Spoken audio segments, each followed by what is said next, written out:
You are standing at the bottom of an old lignite mine in Tuscany, and the air carries that sharp mineral smell you get when coal dust mixes with sweat and damp limestone. Not the Tuscany from the postcards. Miners have peeled these hills open in dark terraces. Each bench of lignite sits under a band of grey-white rock. Your boots pick up every loose chunk. A worker stops beside a pale block that came off the limestone layer. Half hidden inside it is a small, dark jaw. The teeth are worn. The bone is dense. For a second, the jaw looks like the kind of thing you would toss back into the spoil heap. He doesn't. T eases the block free. He lifts it with both hands. Later, someone will put it on a researcher's desk. That researcher gives it the name Oreopithecus bamboli, and within a generation, the jaw starts pulling the human family tree apart. You do not know yet that this chunk will travel far beyond the railway spur. What you know is that the jaw feels wrong to leave under the conveyor, and that hunch is the start of a century of arguments. By the end of this video, you'll never look at a family tree the same way again. The promise comes with a short map, a jaw from a coal mine, a pelvis that has been read 2 different ways, a long-legged ape from a German clay pit, and a species that keeps changing its seat at the table. I'm going to leave the answers buried for now. Let's start with the standard story, the one most of us grew up reading. Africa is the classroom in that story. Apes and human ancestors split somewhere around 7 to 10 million years ago. The hominin line stays in Africa for millions of years, and Homo finally steps out and makes the world look late. That story has a mountain of evidence behind it. It is not a fairy tale, and I am not here to tear it down. By now, you can draw the diagram from memory: chimp on one side, human on the other, a thin line connecting them. That picture is useful, and it is also an oversimplification. But now you have to put the Tuscan jaw on the same page. It comes from a European ape, not a monkey, and its anatomy is so odd that researchers have reached for the word hominin while arguing about it. Wait, what? If the human branch is an African story, why is the strangest ape in the European record already sitting there millions of years before anyone crossed the map? That question is not a minor footnote. It is the whole video. Let's go back underground. A vocabulary note, because this argument gets confusing fast. Monkeys are not apes. Monkeys usually keep a tail and a long snout. Apes lose the tail and hold the torso higher. Oreopithecus was an ape. That makes the word monkey in our title a small lie and the real story a bigger one. Then come 2 words that sound almost the same. Hominoid covers every ape and human. Hominin names the human branch after the split from chimpanzees. The jaw is clearly hominoid. The open question is whether anything here drifts into hominin territory. Oreopithecus bamboli. The species name comes from Monte Bamboli. The genus name comes from Greek words for hill and ape. That is why researchers call it the hill ape of Bamboli. The first material came out of lignite, the soft brown coal that burns poorly but can preserve a fossil in surprising detail. Tuscan workers were stripping this coal by the 19th century, and their spoil heaps turned up bones nobody had planned to find. Think about what that means. Lignite is buried peat. It is compressed ancient swamp forest. Workers cut through layers that used to be trees, roots, and animals. The fuel and the fossil came from the same landscape. So the jaw did not fall out of a cave or a riverbank. It rode out of a forest that had turned into a fuel source, one shovel at a time. Paul Gervais, a French paleontologist, described the jaw in 1872 and gave the species its formal name. He treated it as a strange primate from an island, not as a revolution. Then the mines kept giving. In 1958, Swiss paleontologist Johannes Oertzler recovered a near-complete skeleton from the lignite at Baxinello, and he argued that this fossil was no ordinary ape. Oertzler read the short jaws, the reduced canines, and the small premolars as hominin-like signs. After the Baxinello skeleton came out, He also pointed to its short pelvis and said Oreopithecus walked upright. The claim made international news. It also made enemies because a European candidate for the human side of the family threatened the African origin story long before the field had settled on Africa. Why did one skeleton spook so many people? The timing. Some researchers have spent careers trying to push Oreopithecus back to Africa. Others try to drag it closer to humans. A few try to push it out of the argument entirely. That is not normal for one animal. Here is the part that makes the whole episode hard to dismiss as hype. The skeleton really is a puzzle, and every attempt to file it in the right drawer seems to make the puzzle worse. Imagine you had to classify that jaw yourself. Where would you begin? With the teeth, the face, or the hip? The order of inspection changes the verdict. The animal weighed roughly 30 to 35 kilograms, about the size of a small chimpanzee. Its trunk was short and broad. Its arms were long. Its fingers were long and slender. Its chest was wide. Those are classic marks of a suspensory climber. An ape built to hang beneath branches and swing through the canopy. Then look at the foot. Researchers describe metatarsals that are permanently spread. Weight lands on the medial side of the foot, not the lateral side. No living primate moves that way. That gives you the first real taste of how strange this animal was. The hand is just as mixed. Researchers describe a thumb that is long relative to the fingers.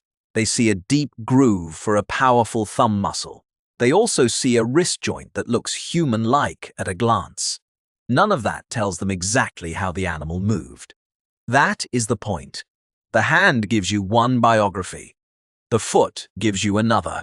So you have a tree-hanging body and a ground-striding foot, and neither half matches the other. Now meet the spine problem. A hominin torso tends to stack, balanced over the pelvis, built to carry weight. A climbing ape tends to fold, built to absorb compression.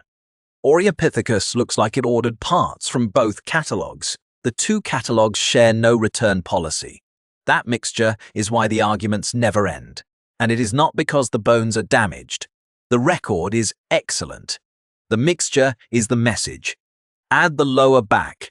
Some researchers point to a lumbar curve and a short, broad pelvis and argue that this animal stood regularly. Other researchers look at the same bones and see a climber with odd proportions, an insular ape that did things its own way. One skeleton, two animals.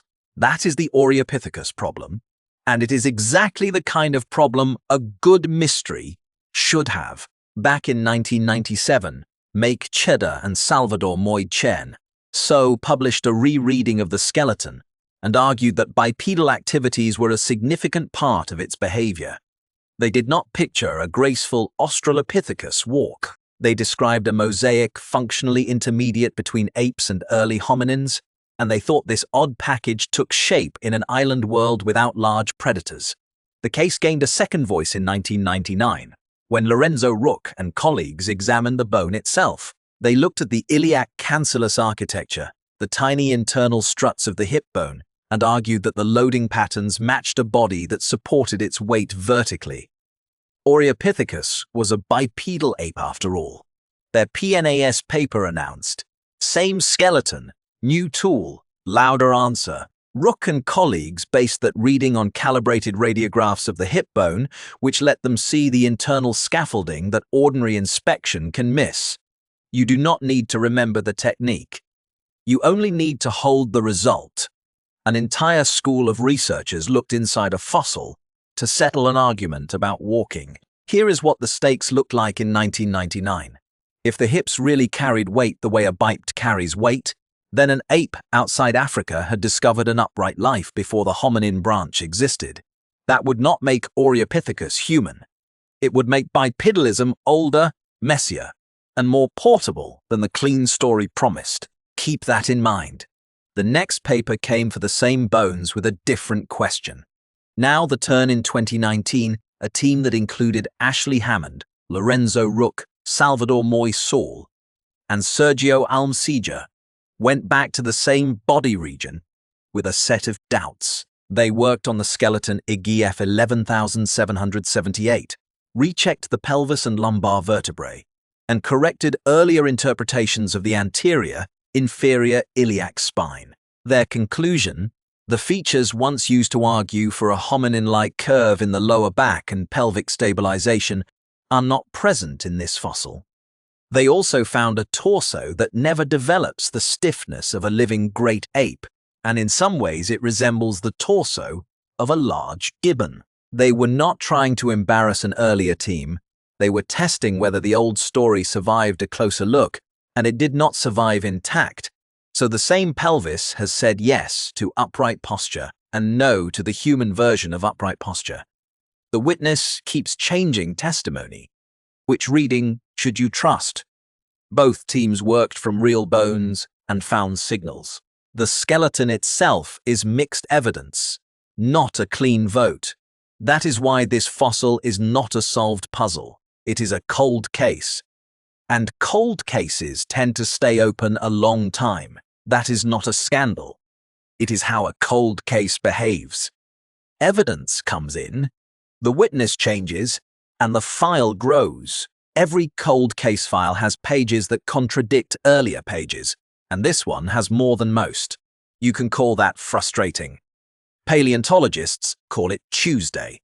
Maybe the best way to understand the confusion is to widen the frame beyond one species. Late Miocene Europe was not empty. Researchers have found an actual crowd of apes in its fossil record, including Oreopithecus, Oreopithecus, and several groups whose names I have to read twice. At times, Europe held several ape lineages at once, and the continent was not a blank page waiting for Africa to write on it. That fact is easy to forget, because most family trees trim the extinct branches before they reach the final drawing. I mispronounce Bamboli half the time, so I will not pretend to be anyone's pronunciation app. The point is not the roster. The point is that Europe ran a long, independent ape experiment. One dramatic piece of that experiment came out of Germany in 2019, when B. Fubiangi and colleagues described Danuvius guggenmosi from a site dated to about 11.6 million years ago. Danuvius preserves long arms and long legs together, and the researchers argued that it could extend its legs and walk with straight limbs, what they call extended limb walking. It is a background character here, not the star, but it proves that Oreopithecus was not alone in doing something unexpected. Name the two experiments. Danuvius reached for straight legs in a temperate forest. Oreopithecus reached for something else on a swamp island. Two weird answers. One shared lesson. The ape family never stayed in its lane. Danuvius is older by several million years, lives further north, and belongs to a different animal. Treating them as one would be lazy storytelling. Think of Danuvius and Oreopithecus as two different answers to the same question. How do you move when the ground and the trees both matter? Oreopithecus sits at the younger, stranger end of the European caste. It is the one that refuses to sit still. So where does the hill ape of Bamboli belong on the tree? Researchers have tied it to Oreopithecus, the classic European ape lineage. Others have floated links to African anthropoids, to early hominids, and even to gibbons. If you drew every proposed placement on one chart, you would get a fossil with fingers in half the branches of the hominoid family. Your own mental tree probably has no slot for a fossil that touches this many branches, and that is exactly the point. A fossil can be real, well-preserved, and still impossible to file. The teeth do not settle it. They are long, narrow, and full of shearing crests, a classic set for leaf eating, which tells you about diet, not ancestry. The hands do not settle it either. They show some human-like proportions, including a strong thumb and a groove for a long thumb flexor, but similar features can evolve in unrelated animals, doing similar tasks. Researchers use the term homoplasy for that kind of convergence, and they use it a lot when they talk about Oreopithecus. Evolution is full of doppelgangers. Birds get wings, bats get wings. No one draws them as cousins. A deep-sea fish and a surface fish can end up with almost the same body. The same logic applies to an upright thumb or a curved lumbar spine. Shape can lie about family. If you have ever watched two unrelated animals evolve the same trick, you already know how easily evolution repeats itself. The same shape can appear twice without meaning that the two owners are close relatives. Miocene and colleagues published a broad review of fossil apes and human evolution in 2021. They argued that the last common ancestor of humans and living apes was probably not a chimp-like animal with modern ape features. It was a hominoid with its own mixture of traits, and the fossil record of the European Miocene provides many of the branches that support that view. Oreopithecus fits that lesson perfectly because it refuses to fit anywhere cleanly. It is not a missing link in the old poster sense. It is a whole missing conversation. Researchers call it an enigmatic hominoid. That is science speak for we argue about it constantly. What do you call an animal that fits nowhere and will not let the experts leave it alone? If you ask a paleontologist, you get that exact phrase. Part of the mystery comes from where it lived. Researchers think the Tusco-Sardinian region formed part of an island chain in the late Miocene, isolated from the mainland. On an island, evolution follows different economics. Kaller and Moy-Sol argued that without large predators and with limited food, a slow, low-energy way of moving could win over speed. No need to outrun a big cat. No need to sprint between trees. No reason to invest in the same anatomy as continental apes. That is a hypothesis, not a proven biography, and the researchers themselves say so. When you remove predators from an island, the economy of the body changes. You can afford slower movements, longer arms, and a foot that is not built for a chase, as long as the food supply supports the trade-off. This is the part you should hold on to. The weirdness may be an ecological answer, not a prediction about human ancestry. Now, we can place the fossil in time with a little more care. The species is currently described as the latest known hominoid from Europe, and researchers date its record to roughly 8.3 to 6.7 million years ago. Rook, Oms, Benvenuti and Papini revised the magnetostratigraphy of the Baxanello-Sinigiano Basin in 2011, and later work has used that chronology as a baseline. Dates matter here because they decide whether Oreopithecus overlaps the window when humans and apes were parting ways. Lay that number beside the family tree, and you can see why the fossil kept making headlines. Think about what that window means. 7 to 10 million years ago is the usual guess for the ape-human split. The precise date is still debated, but the broad window has not moved. Oreopithecus sat inside that conversation on an island. If the upright reading survives, Europe ran the experiment first. If it dies, the fossil still bends the tree. Either way, Tidy has left the building. Rook's 1999 report, for comparison, put the animal in a 9 to 7 million year window. The older end of that range is what I mean when I say about 8 million years ago. The environment around those fossils is usually reconstructed as a lake-margin swamp forest, wet, warm, and full of standing water. Picture the swamp. Water sits between the trunks. Heat hangs over the surface. Leaves are tough and plentiful. Where the mainland demanded speed and sharp reflexes, an island rewarded patience, grip, and a slow way of getting fat on leaves. A small ape with long arms can climb without hurry. A foot that grips beats a foot that only chases. That world explains the body. The debate is bigger than the swamp. You can imagine a small ape moving through that landscape, hanging from branches, reaching for leaves, and maybe stepping across mud with an upright posture that had never appeared on the mainland. Before you picture it as a clumsy waddler, remember that a slow walker can be a very good expert at its own world. You and the ape are not running the same race. No one knows how often it walked. The skeleton cannot testify directly, but the argument over it is loud enough to make the fossil feel alive. Here is the part that matters beyond this one species. The story from a chimpanzee to a human is a ladder in our heads, but the actual record is a branching bush. I once tried to put my dog on my family tree, and the drawing was bad, but the impulse was right. Every living thing belongs somewhere, and sometimes the somewhere is a weird branch. Try putting a dog on your own family tree sometime. If you do it badly, good, because the mess is where the thinking happens. That weirdness is not noise. It is evidence that evolution reuses, discards, and recombines body plans instead of marching in one clean line. Some researchers argue that upright posture and pelvis shapes appeared more than once, in different ape lineages, under different conditions. Oreopithecus itself points in that direction. If a swamp ape on an island could develop bipedal behavior on its own, then upright walking was not a single invention with a single owner. Does that make you uncomfortable?